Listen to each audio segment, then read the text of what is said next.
Mes chers amis, bonjour. C'est encore Gerpi Lafaille, un de vos amis qui vous aime. À vous tous qui suivez cette vidéo, à vous tous qui êtes abonnés à cette chaîne, je vous rappelle que j'ai le grand plaisir de vous avoir comme ami. J'ai le grand plaisir de partager avec vous. Bienvenue à la 22e vidéo où nous partageons ce sujet, nous et notre vie sur terre.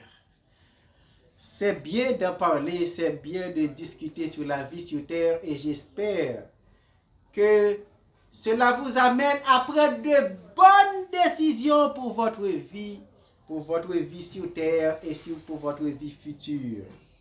Dans la vidéo précédente, on avait vu que le péché amène à la mort spirituelle.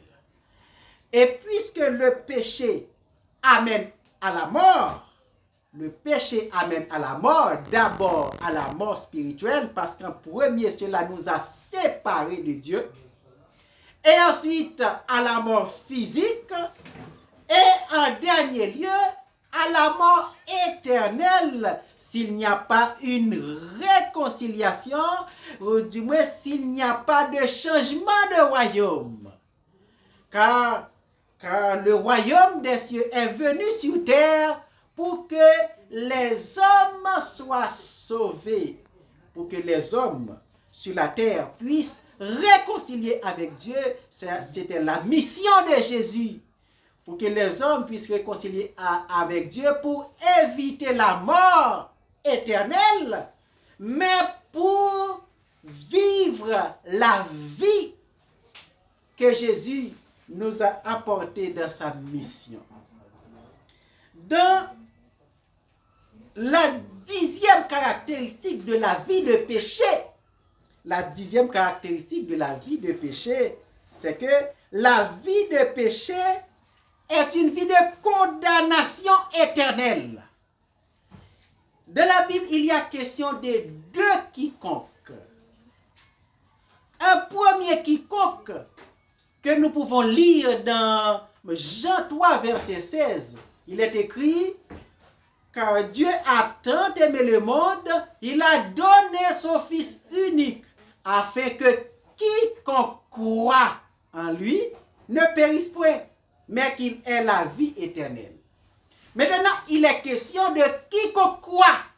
Quiconque croit, c'est tous ceux qui se sont soumis à l'influence du royaume des cieux. Eh bien, tous ceux qui se sont soumis, ils ont cru en Christ. Et ils forment l'ensemble de tous les citoyens des cieux. L'ensemble de tous les citoyens qui appliquent la vie de justice sur la terre. Et leur vie future est rassurée par la promesse que Jésus a faite dans Jean 14. Il est écrit: il y a plusieurs demeures dans la maison de mon Père. Et si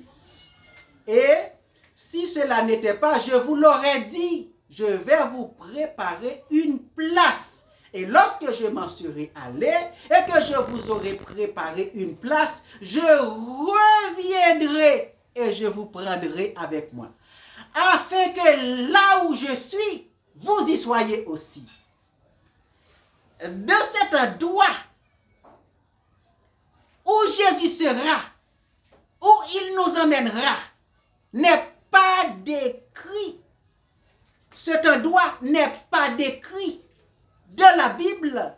Et dans 1 Corinthiens 2, verset 9, il est écrit: ce sont des choses que l'œil n'a point vues, que l'oreille n'a point entendues, et qui ne peut monter dans le cœur de l'homme. La description de cet endroit ne se trouve nulle part sur la terre. C'est la raison pour laquelle personne ne peut faire une copie du paradis du Christ, parce que personne ne peut imaginer la dimension de bonheur qui est planifiée pour les citoyens des cieux.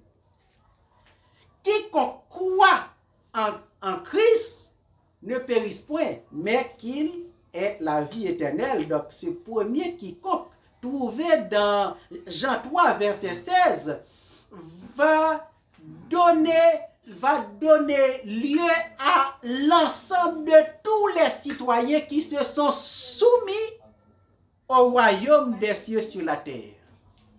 Il est aussi question d'un deuxième quiconque trouvé dans Apocalypse 20, verset 15. Il est écrit: quiconque ne fut pas trouvé écrit dans le livre de vie fut jeté dans les temps de feu. Quiconque ne fut pas trouvé dans le livre de vie, ça forme l'ensemble de tous les citoyens des ténèbres. Les citoyens des ténèbres, leurs noms ne sont pas écrits dans le livre de vie. Les citoyens des ténèbres, ils ne se sont pas soumis au royaume des cieux. Ils ne se sont pas réconciliés avec Dieu parce qu'ils ne croient pas en Jésus, ils ne croient pas en Christ. On a parlé de deux royaumes surnaturels. Le royaume des ténèbres dirigé par Satan et dont la finalité c'est l'enfer éternel. Il y a aussi le royaume des cieux dont le chef est Dieu. Le chef de ce royaume est Dieu. Et le nom de tous les citoyens de ce royaume sont écrits dans le livre de vie. Mais tous les hommes nés sur la terre sont nés dans le royaume des ténèbres. Et ils grandissent dans le royaume des ténèbres. Mais exposés à l'enseignement de la parole de Dieu, exposés à l'appel de Christ, beaucoup vont répondre à l'appel de Christ et ils vont quitter le royaume des ténèbres pour se soumettre au royaume des cieux, et c'est ainsi qu'ils vont faire partie de cette foule de citoyens qui est formée à partir de quiconque croit en Christ. Tous ceux qui croient, ils font partie du royaume des cieux. Eh bien, c'est deux quiconques qui vont donner naissance à deux foules, à deux groupes de gens ayant chacun une destinée éternelle différente. Tous ceux qui croient en Christ, ils seront avec lui dans le paradis, un endroit, un espace qui n'est pas décrit sur la terre. Mais tous ceux qui ne croient pas, ils seront jetés dans les temps de feu. Et cet temps de feu est décrit dans Marc 9, versets 48 et 49. Dans cet temps de feu, il est écrit: les vers ne meurent point et le feu ne s'éteint point, car tout homme sera salé de feu. Mais c'est vraiment regrettable de se trouver dans un endroit pareil. Ce serait vraiment regrettable parce que une fois se trouver dans cet endroit, on y sera éternellement. Une fois se trouver dans cet endroit infernal, dans cet endroit terrible, on y sera éternellement. Il n'y aura aucun espoir d'en sortir. Il est important de prendre une bonne décision sur la terre. Il est important d'avoir de bonnes connaissances de la vie, de bonnes connaissances des choses pour pouvoir prendre la décision la plus judicieuse pour sa vie et pour la vie future. Le temps de feu, c'est un endroit à éviter. Il est vrai que l'ennemi, dans sa ruse, il nous donne le chemin large. Vous savez, tout le monde est au courant de cette finalité. tous ceux qui vivent sur la terre ces derniers temps, parce que à partir de la vie de Jésus, l'homme sur la terre est enseigné sur ce personnage qu'est Satan. Jésus est le seul personnage à enseigner sur lui. Il est le seul à pouvoir dominer sur lui et à donner le pouvoir de dominer sur lui. À partir du ministère de Jésus, toutes les nations de la terre sont au courant de l'existence de ce personnage infernal qu'est Satan. Et ses désirs, c'est de vous amener en enfer, dans cet endroit infernal décrit dans Marc 9, versets 48 et 49, où les vers ne meurent point et où le feu ne s'éteint point, tout homme sera salé de feu. Cet espace que Apocalypse 20, verset 15 appelle l'état de feu. Ses objectifs, c'est de vous y amener.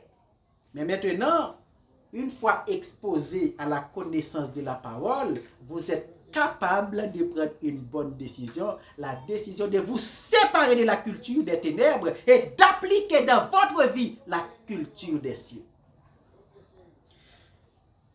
La vie de péché est une vie de condamnation éternelle. Tous ceux qui vivent la vie de péché sur la terre, ils sont en danger, ils sont exposés à cette finalité qu'est la condamnation éternelle. C'est le péché, c'est à cause du péché que l'homme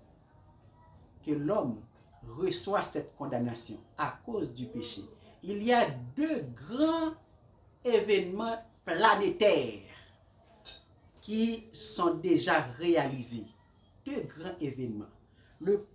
Le premier grand événement que l'humanité connaît, qu'on connaît sur la planète Terre, c'est la transgression de la première parole de Dieu. La transgression, une parole de Dieu est transgressée, c'est un événement planétaire. Ce n'est pas une mince affaire.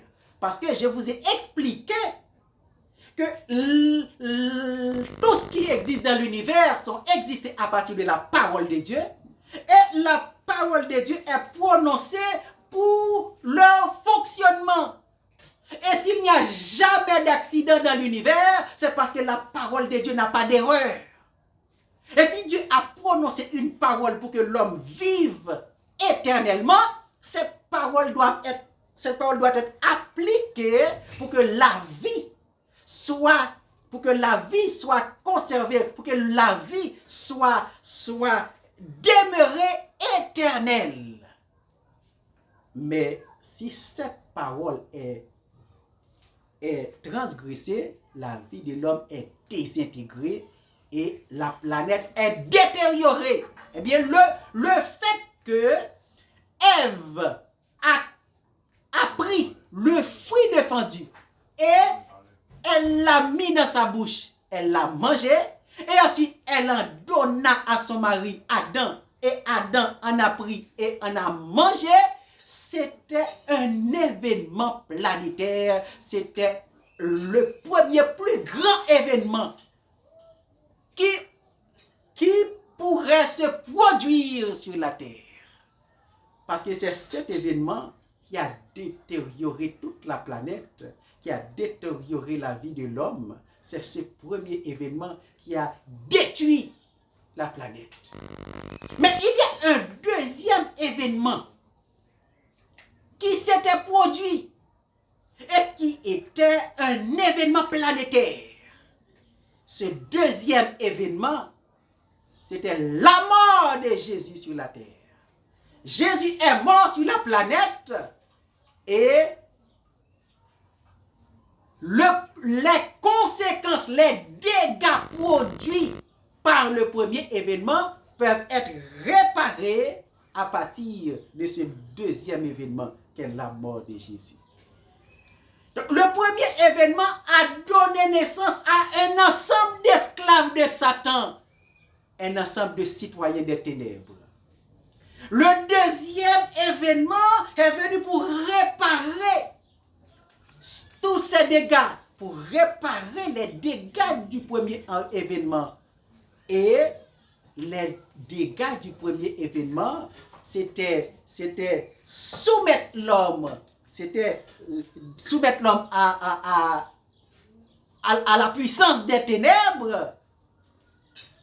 Le deuxième événement, c'est les réconcilier avec Dieu. Dans le premier événement, l'homme s'était séparé de Dieu et soumis à l'influence des ténèbres. Et le deuxième événement, c'est les libérer de l'influence des ténèbres et les réconcilier avec Dieu. Deux grands événements planétaires. Le premier a produit beaucoup de dégâts et le deuxième a réparé les dégâts. Un troisième événement viendra bientôt. C'est cet événement qui est promis dans Jean chapitre 14, le verset 2 et 3, où Jésus reviendra. Et ce retour sera le troisième événement planétaire qui mettra fin à tout ça. Il est important de connaître, de bien comprendre tout ça afin de prendre de bonnes décisions pour que lorsque ces derniers jours seront passés, vous ne subirez pas les dommages collatéraux. Car dans le prochain événement, le royaume des ténèbres sera jeté dans l'étang de feu. Vous devez prendre de bonnes décisions pour votre vie, pour que vous ne soyez pas jetés dans l'étang de feu avec ce royaume qui est déjà jugé. Il est important, parmi ces deux groupes qui sont formés par deux quiconques, vous preniez position de préférence dans la foule formée par quiconque croit. Mais vous ne pas prendre position dans la foule formée par quiconque ne fut pas trouvé écrit dans le livre de vie. Car tous ceux qui ne sont pas trouvés écrits dans le livre de vie seront jetés dans l'étang de feu, mais tous ceux qui croient en Jésus, ils vivront éternellement. La vie, pour appliquer la vie de justice, on doit quitter le royaume des ténèbres. Dans la prochaine vidéo, on en parlera. Éternel Dieu des cieux, je te remercie pour tous les amis que tu m'as donnés sur ce réseau social. Je t'en suis reconnaissant et permets, oh Dieu, que notre rencontre soit bénéfique et fructueuse pour chacun d'eux. Permets, oh Dieu, que toutes les paroles qui sont partagées peuvent être utilisées à bon escient afin qu'ils prennent de bonnes décisions pour leur vie sur terre et pour leur vie future. Au nom de Jésus, je te prie. Amen. Abonnez à la vidéo si vous n'êtes pas encore abonné. Ajoutez un like et dans vos commentaires, partagez vos appréciations, vos suggestions ou vos questions. Et je vous dis à bientôt. Que Dieu vous bénisse.